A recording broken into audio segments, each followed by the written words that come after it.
മോള് പോയി കൂട്ടി കയറി അപ്പോൾ സന്ധ്യയ്ക്ക് അഴിച്ചു വിടാം.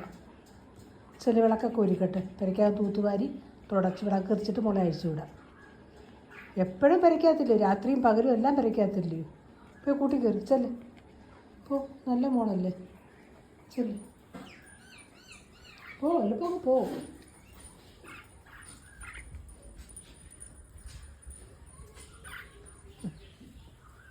നല്ല മോള് കയറിയാട്ടെ. ആഹാ, എന്ത് പിടിക്കാന്ന് നോക്ക്. ചക്കര കുട്ടി കേട്ടോ. അമ്മച്ചി വിളക്കെല്ലാം കത്തിച്ചിട്ട് മോളെ അയച്ചു വിടാം കേട്ടോ. ഓക്കെ, ഗുഡ് ഗേൾ അമ്മ. നമ്മുടെ പൊന്ന് ഗുഡ് ഗേൾ കേട്ടോ. ചക്കര മോള കേട്ടോ. പകലും രാത്രിയും മൊത്തം പെരയ്ക്കകത്ത. അഥവാ ഉച്ച സമയത്തൊക്കെ ഒന്ന് അഴിച്ചൊന്ന് കൂട്ടാത്താക്കേണ്ടി വന്നു കഴിഞ്ഞാൽ അവൾ തനിയെ ഡോറ് തുറന്നിറങ്ങി വരും. അതാ അവിടെ മിടുക്കണ്ട ഇരിക്കുന്ന ഇരിപ്പൊക്കെ ഉണ്ട്. ചക്കര മോളെ. ഓ ഓ, ഇവിടെ കിടന്നു കേട്ടോ. അമ്മച്ചി വേണ്ടേ വിളക്കൊക്കെ പെരയ്ക്കൊക്കെ തൂത്ത് ഉടച്ച് വിളക്ക് എത്തിച്ചിട്ട് പൊന്നെ അഴിച്ചു വിടാം കേട്ടോ. ഓക്കെ.